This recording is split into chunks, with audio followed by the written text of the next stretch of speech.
가지의 말씀, 제가 가진 성경 신약 306쪽에 있습니다. 갈라디아서 4장 12절로 20절까지의 말씀입니다. 찾으신 줄 알고 제가 봉독하도록 하겠습니다. 형제들아, 내가 너희와 같이 되었은즉 너희도 나와 같이 되기를 구하노라. 너희가 내게 해롭게 하지 아니하였느니라. 내가 처음에 육체의 약함을 인하여 너희에게 복음을 전한 것을 너희가 아는 바라. 너희를 시험하는 것이 내 육체에 있으되 이것을 너희가 업신여기지도 아니하며 버리지도 아니하고 오직 나를 하나님의 천사와 같이 또는 그리스도 예수와 같이 영접하였도다. 너희의 복이 지금 어디 있느냐? 내가 너희에게 증거하노니 너희가 할 수만 있었다면 너희의 눈이라도 빼어 나를 주었으리라. 그런즉 내가 너희에게 참된 말을 함으로 원수가 되었느냐? 저희가 너희를 대하여 열심을 내는 것이 좋은 뜻이 아니요 오직 너희를 이간 붙여 너희로 저희를 대하여 열심을 내게 하려 함이라. 좋은 일에 대하여 열심으로 사모함을 받으면 내가 너희를 대하였을 때뿐 아니라 언제든지 좋으니라. 나의 자녀들아, 너희 속에 그리스도의 형상이 이루기까지 다시 너희를 위하여 해산하는 수고를 하노니 내가 이제라도 너희와 함께 있어 내 음성을 변하려 함은 너희를 대하여 의심이 있음이라. 아멘. 이것은 하나님의 말씀입니다. 너희도 나와 같이 되기를 구하노라. 너희도 나와 같이 되기를 구하노라 하는 제목으로 하나님의 말씀 선포하도록 하겠습니다. 오늘 본문은 이 갈라디아서 전체에서 바울의 감정이 가장 많이 드러나는 본문입니다. 지금까지는 되게 논리적이었다면 여기서는 아주 감정적입니다. 루터나 칼뱅이 이 본문을 목회자의 심정이 녹아있다 이렇게 표현을 했고요. 존 스토트를 비롯해서 여러 주석가들이나 목사들은 이 본문을 목회자의 심장이다 이렇게 불렀습니다. 감정에 호소하는 그의 중심 메시지가 무엇인가 하면은 너희도 나와 같이 되어야 한다. 너희도 나처럼 되어야 한다는 것입니다. 여러분, 바울처럼 된다는 것이 무슨 뜻일까요? 그와 같이 똑같은 옷차림을 하고 말투를 비슷하게 하는 것이 바울처럼 되는 것이겠습니까? 우리가 지금까지 갈라디아서의 말씀을 잘 따라왔다면은 충분히 이해할 수가 있을 것입니다.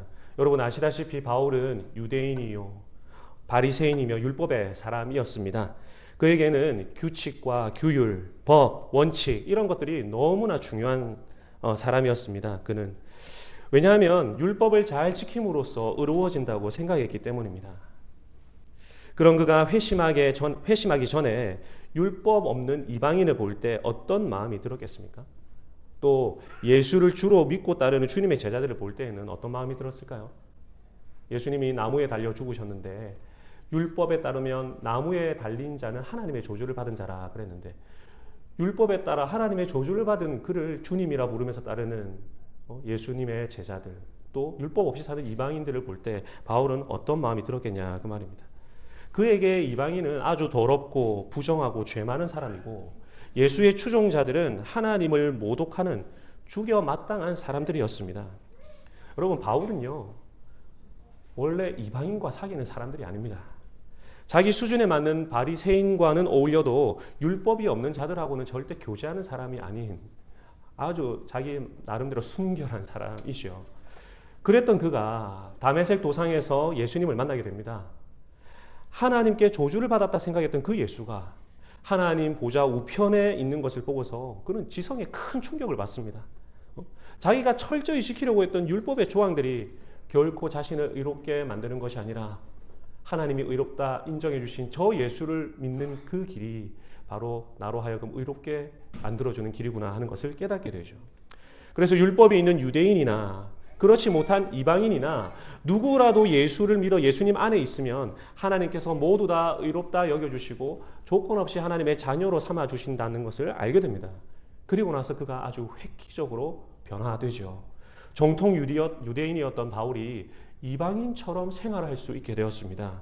할례가 없는 이방인들과 한 식탁에 앉았고요. 그들이 주는 음식을 먹으면서 그들과 교제하는 자리로 나아갈 수가 있었던 것이죠. 이전에는 결코 생각도 해보지 못한 일이었습니다. 복음이 바울의 삶에 이런 큰 변화를 가져왔던 것이죠.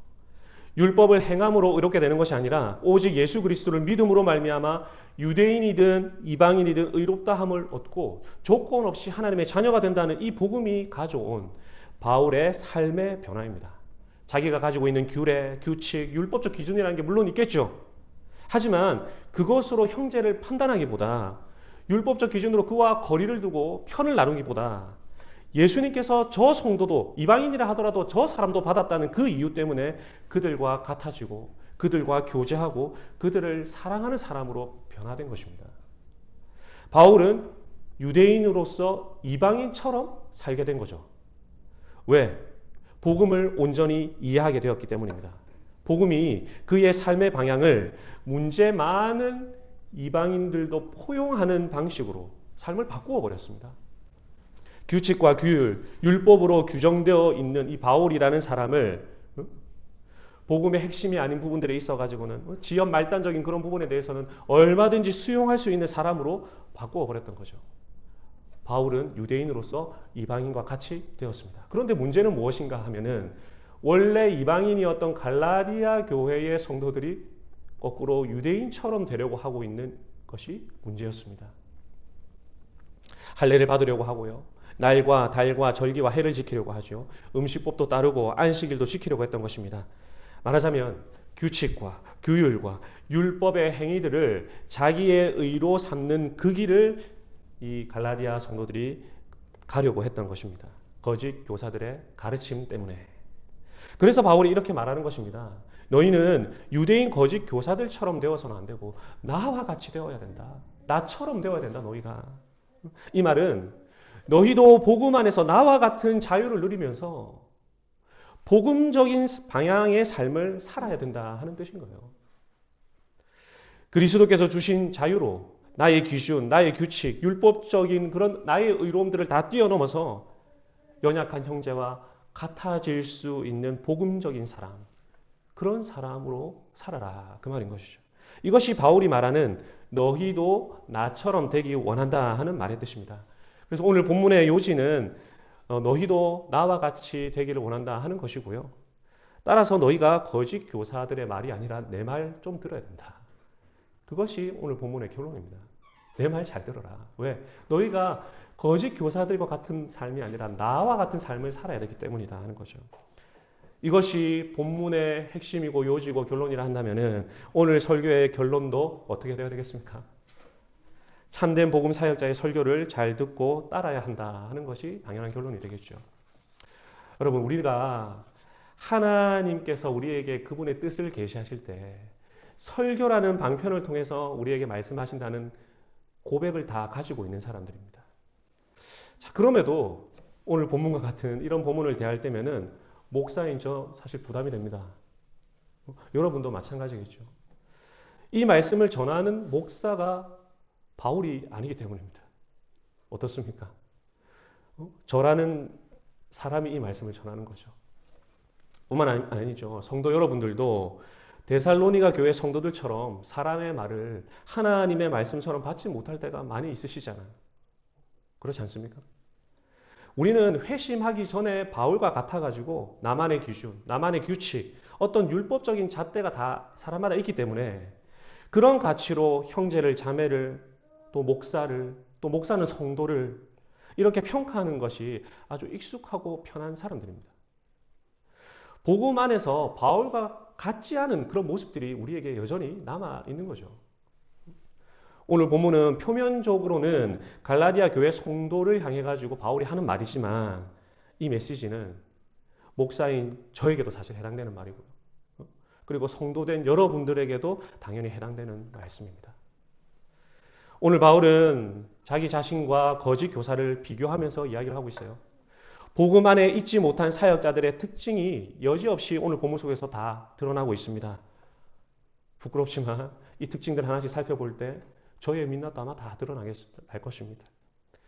하지만 복된 소식은 무엇이겠습니까? 복음은요.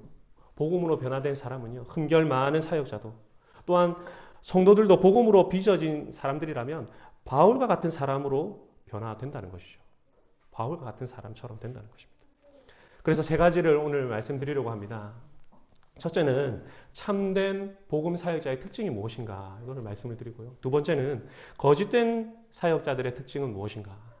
그리고 셋째로 참된 성도는 어떻게 사역자를 대하는가. 오늘 이 세 가지로 한번 살펴보도록 하겠습니다. 먼저 참된 복음의 사역자의 특징은 무엇입니까?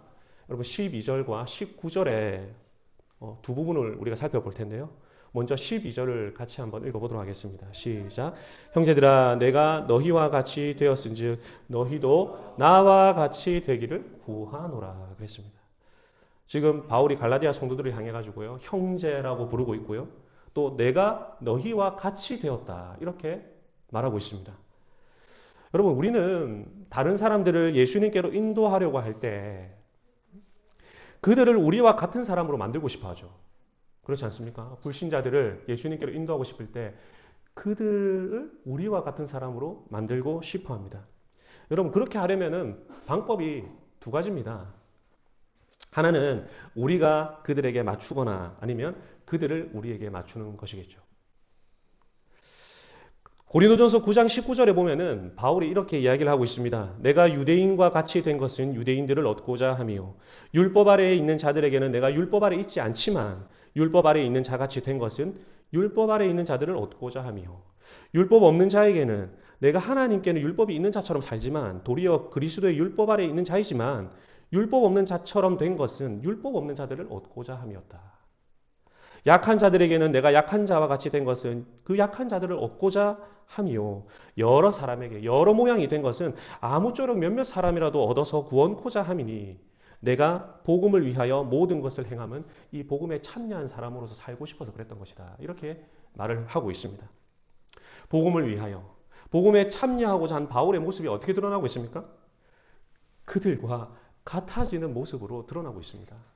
율법이 있는 사람에게는 율법이 있는 자처럼 율법이 없는 이방인에게는 이방인과 같은 모습으로 연약한 자에게는 연약한 자의 모습으로 여러 모양 여러 사람의 모양으로 다 바꿔가면서 그들에게 자신을 맞추는 것이죠. 참된 복음의 사역자라 할 수 있을 텐데요. 이 바울이. 근데 이 바울을 보면은 참 우리 예수님과 똑 닮아 있습니다. 왜 그렇습니까? 우리 예수님께서 죄인들을 위하여 친히 이 땅에 내려오셨잖아요. 우리더러 죄 많은 우리더러 너희들 하늘로 올라온나? 하늘로 올라와서 나처럼 바뀌어라. 그렇게 말씀하신 것이 아니라 예수님이 친히 먼저 성육신 하셔서 이 땅에 죄인과 같은 사람의 모습으로 내려오셨습니다. 뿐만 아니라 공사역을 보면은요. 그분의 이런 모습은 더 분명하게 드러나죠. 내가 사마리아를 통과하여야 하겠는지라 하면서 그 유대인들은 상종도 하지 않은 그 사마리아 수가성에 가서 여인을 만납니다. 그리고 삭개오를 만나셔서 그렇게 말씀하십니다. 내가 오늘 너희 집에 유하여야 하겠다 하면서 그 세리장 삭개오의 집에 들어와서 그와 함께 식탁 교제를 나누면서 그와 같아지려고 합니다. 하루는 나병 환자가 예수님께 자기 병 낫기를 구하면서 주님 앞에 무릎을 꿇고 엎드려 간구하죠. 그때 우리 예수님께서 어떻게 하셨습니까? 그에게 손을 갖다 대시면서 고쳐주셨습니다. 여러분 나병 환자는 부정하기 때문에 유대인들은 나병에 접촉하게 되면 부정하게 되기 때문에 그 사람과 거리를 두고요. 심지어 나병 환자도 이 마을 공동체 바깥에 격리해서 살게 했습니다. 그런데 우리 예수님께서는 굳이 나병 환자에게 손을 대시면서 그와 같은 처지로 낮아지셨다. 그 말이죠. 그의 부정이 예수님이 옮아간 것이 아니라 주님의 온전함이 오히려 그를 낫게 해버렸습니다. 주님의 성육신, 주님의 공사역이 그러했고요. 참된 복음의 사역자였던 바울의 모습이 그러했습니다. 어떤 모습이죠? 내가 너희와 같아지기를 원한다 하는 모습이죠. 이방인과 같이 되는 모습이었습니다. 여러분 나의 아버지 손양원 목사라는 책 혹시 읽어보신 분이 있습니까? 제가 20대 때 이 손양원 목사님의 딸이었던 손동희 권사님이 쓴 이 책을 읽고서 정말 펑펑 울었던 기억이 납니다. 이분은요 1930년 후반에 저기 여수 소록도 지금도 있습니다. 여수 소록도에 있는 애양원이라는 그 시설과 또 애양원 교회를 섬겼던 목사님이셨어요. 여러분 이 애양원과 그 교회는요 미국 남장로교회 선교사들이 일찍이 이 소록도에 들어와서 나병 환자를 섬기면서 시설도 세우고 교회도 세웠던 것인데요. 그 교회를 섬기는 담임 목사로 부름받아서 가게 된 거죠. 그런데 이 목사님이 소록도 애양원에 가가지고 애양교회를 섬기면서 그 마을 주민들을 만나고 교제하고 하려고 하는데 이 사람들이 목사님께 마음의 문을 열지 않는 것입니다. 아마도 여러 가지 이유가 있겠죠. 그래서 이분이 하루는 하나님께 간절하게 무릎 꿇고 뭐라고 기도를 했는지 아십니까? 하나님, 도무지 이 사람들이 내게 마음의 문을 열지 않으니 나도 저 사람과 같아질 수 있도록 나에게 나병을 주십시오. 이렇게 기도를 하셨습니다. 이렇게 기도를 하고 나니까 나병에 걸리는 것이 무섭겠습니까? 나병 환자랑 접촉하는 것이 무서울까요? 나병에 걸리게 해달라고 기도를 하고 있는데, 그러니까 그들을 만지고 어루만지고 그들의 환부를 심지어 입으로 그 고름을 빨아내는 그런 파격적인 일들을 섬김을 하게 된 거죠. 그랬더니 그 소록도의 나병 환자들이 하나같이 다 우리 손양호 목사님께 마음의 문을 열고 주님을 올바르게 섬기는 정말 좋은 신자들로 변하게 되었던 것입니다. 그들과 같아지려고 하는 것, 그들처럼 되려고 하는 것, 그것이 복음의 참된 사역자의 모습이고요. 이것이 예수님의 모습이요, 바울의 모습이요, 그리고 또 손양호 목사님과 같은 모습인 거죠. 내가 너희와 같이 되었은지 그랬습니다. 여러분, 이것은 복음으로 빚어진 사역자가 가지는 중요한 특징입니다. 몸이나 마음이 그들과 연결되고 연합되고 자기 자신을 성도들과 동일시하는 거죠. 여러분, 그렇게 되면은요, 성도의 기쁨이 내 기쁨처럼 느껴집니다. 성도의 슬픔이 나의 슬픔이 됩니다. 성도가 겪는 어려움을 나의 어려움처럼 느끼게 되고요. 성도가 어떤 큰 성공을 거두면은 그것이 나의 기쁨처럼 아주 기쁘게 느껴집니다. 어떤 규칙이나 잣대로 그 성도를 평가하기보다는 율법적인 기준을 훨씬 초월해서 나도 저 성도와 같아지려고 하는 것이죠. 성도가 시험에 합격하면 나도 기쁘고, 중요한 시험에서 떨어지면 나도 슬프고, 성도의 자녀에게 경사스러운 일이 생기면 나도 너무나 즐겁고, 또 슬픈 일이 생기면 같이 슬픈 거죠. 그래서 바울이 로마서에서 너희는 즐거워하는 자들과 함께 즐거워하고 우는 자들과 함께 울라, 그렇게 권면을 했습니다. 바울과 갈라디아 교회 성도의 마음이 지금 다 연결이 되어 있는 거죠.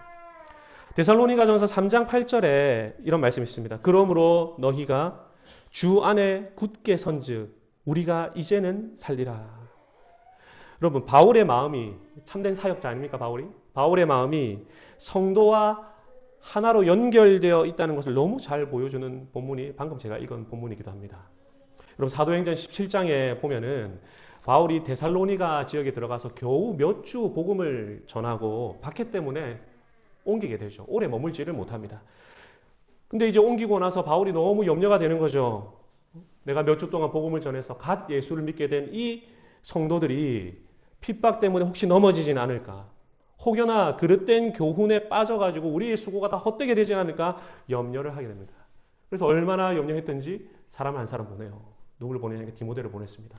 그리고 디모데가 데살로니가 교회 가가지고 그 형편을 살펴보고 돌아와가지고 보고하기를, 바울 사도님, 성도들이 믿음과 사랑에 지금 굳게 서 있고 당신을 지금 좋게 기억하고 있고 또 다시 만나기를 바라고 있습니다. 그 말을 듣고 바울이 한 말이 이제는 우리가 살리라. 이제 우리가 살겠다. 이렇게 말을 한 것이었어요. 성도가 복음 안에 견고하게 서 있다. 믿음과 사랑에 굳게 서 있다는 그 말이 너무 기쁜 거죠. 그들과 바울의 마음이 지금 하나가 되어 있기 때문에, 그들의 몸과 마음과 그들의 모든 것이 지금 바울과 연결되어 있기 때문에 그렇습니다. 이것이 참된 복음 사역자의 중요한 특징 중에 하나입니다. 또 한 가지 특징은 19절에 나오는데요. 여러분 19절 같이 한번 읽어볼까요? 시작. 나의 자녀들아.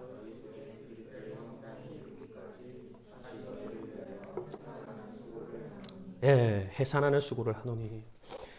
여러분, 사람을 변화시키고자 한다면은 두 가지 방법이 있습니다. 어떤 변화냐면, 하나는 행동만 교정하고 수정해서 변화시키려고 하는 방법이 있고, 또 다른 하나는 이 사람의 존재를 바꾸는 방법이 있습니다. 참된 사역자는요, 존재를 바꾸고 변화시키는데 많은 애를 씁니다. 바울이 지금 그리스도의 형상을 이루기까지 다시 너희를 위하여 해산하는 수고를 하노니, 그렇게 이야기를 하고 있습니다. 지금 다시 해산하는 수고를 한다 그랬으니까 해산하는 수고 이전에 한번 했다는 말이죠. 그렇지 않습니까?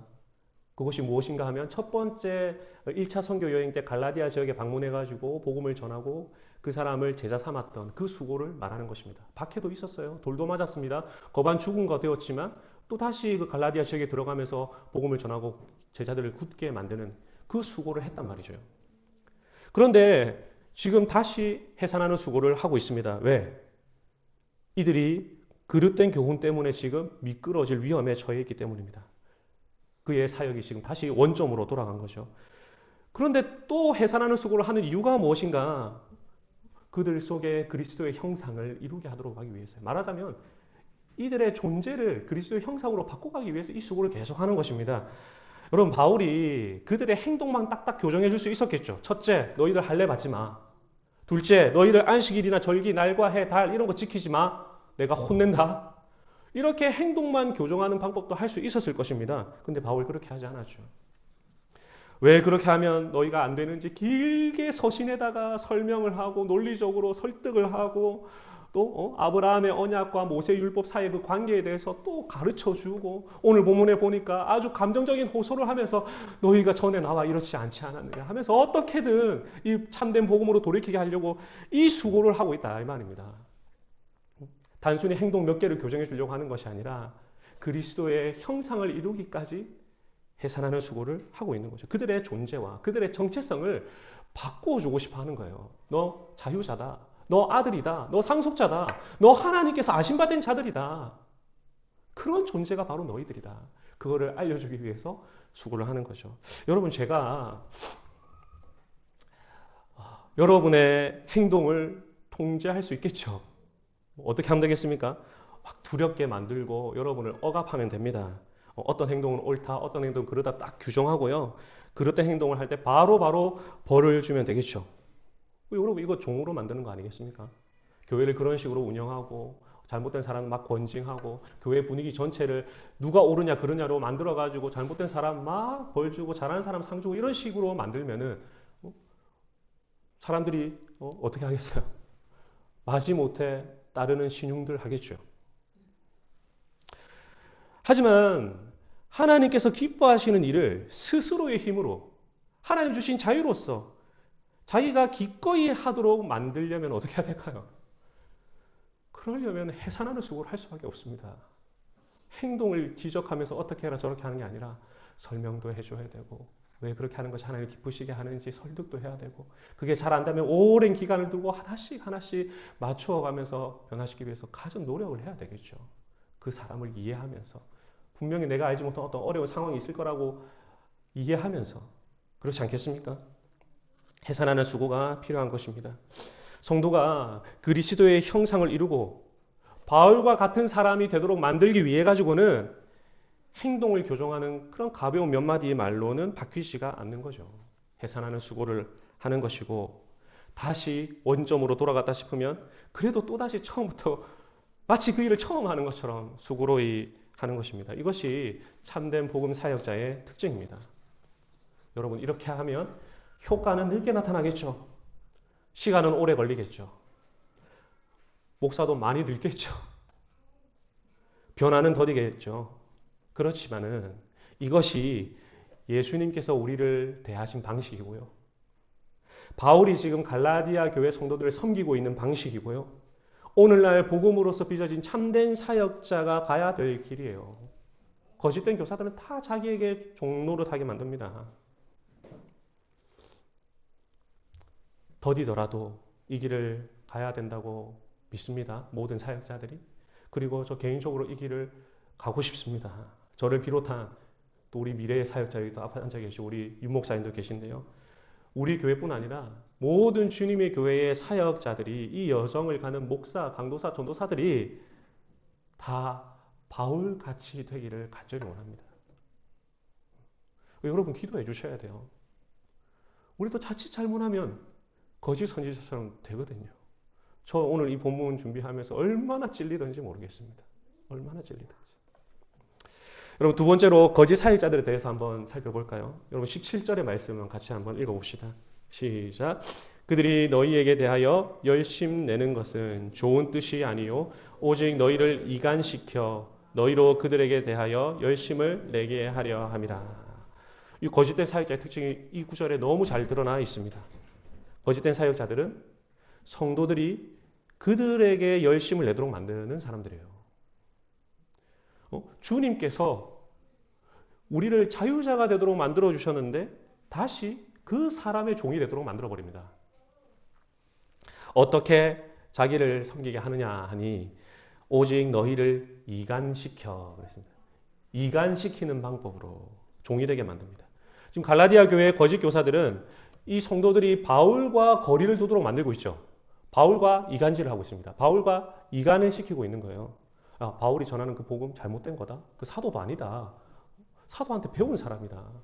우리의 가르침을 들어야 그게 참된 구원을 얻을 수 있다. 예수님 믿음에 더해가지고 율법의 행위들도 지키고 할례도 받고 너희가 유대인처럼 되어야 구원을 얻을 수 있는 거다. 그러니까 너 바울의 말에 귀 기울이지 마라 하면서 계속 바울과 거리를 두게 만들고 이간시키고 떨어뜨려 놓는 거죠. 여러분 이 땅에 있는 모든 교회는요. 다 크고 작은 문제가 있습니다. 완전한 교회란 이 땅에 없죠. 어떤 면에서는 훌륭하지만 어떤 면에서는 부족한 면, 개혁되어야 되는 면이 있습니다. 여러분 어떤 교회 성도가 담임 목사님 찾아가가지고 이렇게 이야기를 했답니다. 목사님, 제가 생각할 때 이 교회는 좀 문제가 많습니다.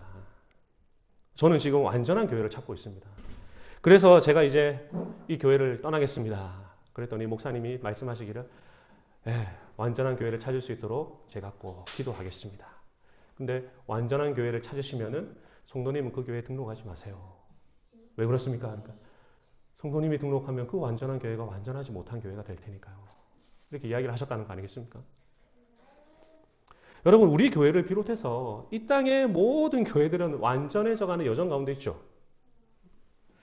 비록 부족하고 모자란 면이 있지만 어쩌면 목사의 설교나 교회 운영이나 교회 교육이나 성도 간의 교제나 연약하고 부족하고 개혁되어야 하는 부분이 있을 수도 있지만 주님의 피로 말미암아 세워진 교회라 한다면은 다 주님께서 붙들고 계시는 교회요. 완전을 향해서 나아가고 있는 교회입니다.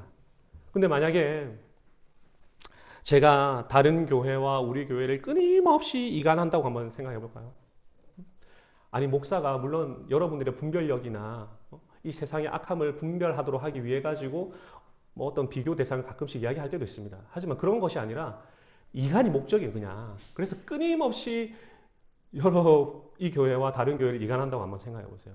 A 교회는 이것이 문제입니다. B 교회에는 목회자에게 큰 흠결이 있습니다. C 교회는 이런저런 문제가 있습니다.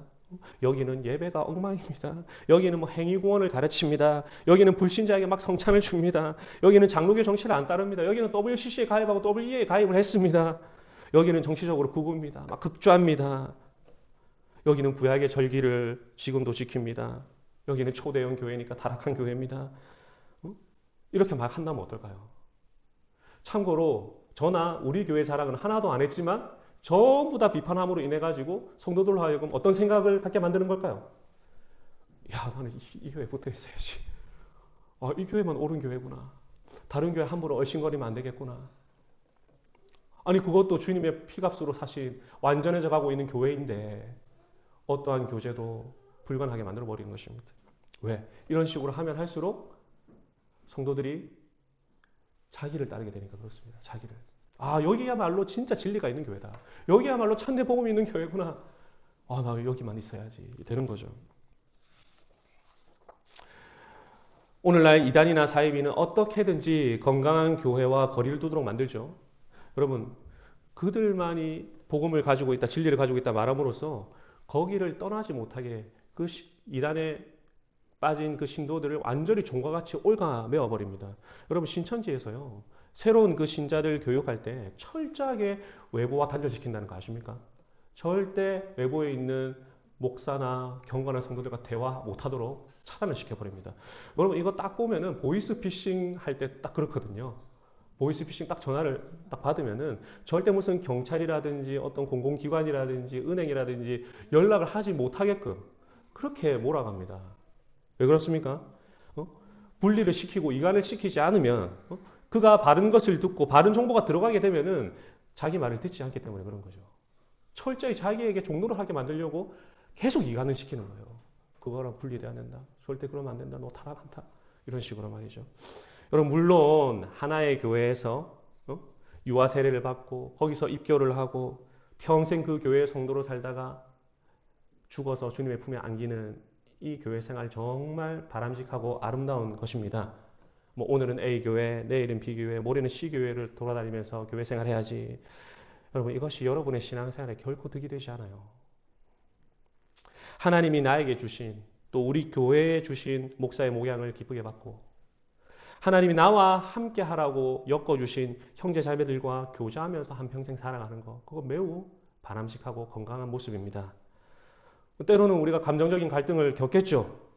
그렇지만 함께 희노애락을 경험하면서 신앙의 봄, 여름, 가을, 겨울을 다 지나면서 우리가 주님의 형상을 닮아 성장하는 것 이거 주님께서 뜻하신 바입니다. 우리가 그리스도의 형상을 닮아가도록 하나님께서 목사만 쓰시는 것이 아니라 동시에 우리 앞뒤 좌우에 있는 형제 자매들도 다 사용을 하시거든요. 그래서 목사가 때로는 성도들이 이 바른 교훈을 분별하도록 비교를 한다든지 건전한 비판을 아주 희소하게 할 수 있겠지만 만약에 목회자가 계속 해가지고 이간을 하고 이간질을 하게 되면은 성도들을 노예로 만드는 수작이 될 수가 있는 것입니다.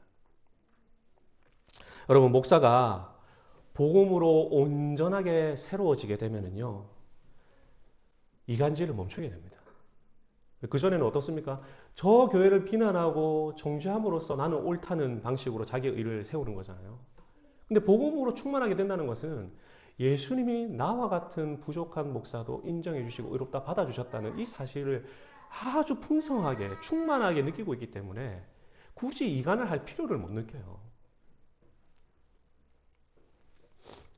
그래서 다른 사람을 깎아내리면서 자신을 높이려고 하지 않습니다. 다른 교회가 잘 될 때 자기 일처럼 기뻐하고요. 혹은 어려움을 만날 때 자기 일처럼 아파하죠. 또 목사에게 어떤 비판이 날아올 때는 자기 반성을 하면서 겸손하게 자신을 낮추고 분노하고 화낼 거리를 찾기보다는 예수님의 인정과 용서를 통해서 다른 사람의 좋은 면을 봐주는 사람이 됩니다. 이게 복음이 하는 일이에요. 그래서 여러분 목사에게도 복음이 필요합니다. 목사가 복음에 견고하게 서 있지 못하면은요, 제가 경험해 봐서 아는데요, 설교단이 자기 의를 드러내기 정말 좋은 자리입니다. 내가 이렇게 성경을 바르게 해석한다, 자기 의를 드러내는 너무 좋은 자리가 설교단이에요. 제가 그것을 너무 경험해 봤습니다. 근데 우리가 옳은 설교를 한다고 구원받는 게 아니거든요. 예수 그리스도의 의 때문에 우리가 용납을 받고 구원받는 것이지, 내가 어떤 것을 붙잡고 가르친다는 이것도 우상이 될 수가 있습니다. 그래서 거짓된 사역자에게도 복음이 필요한 거예요.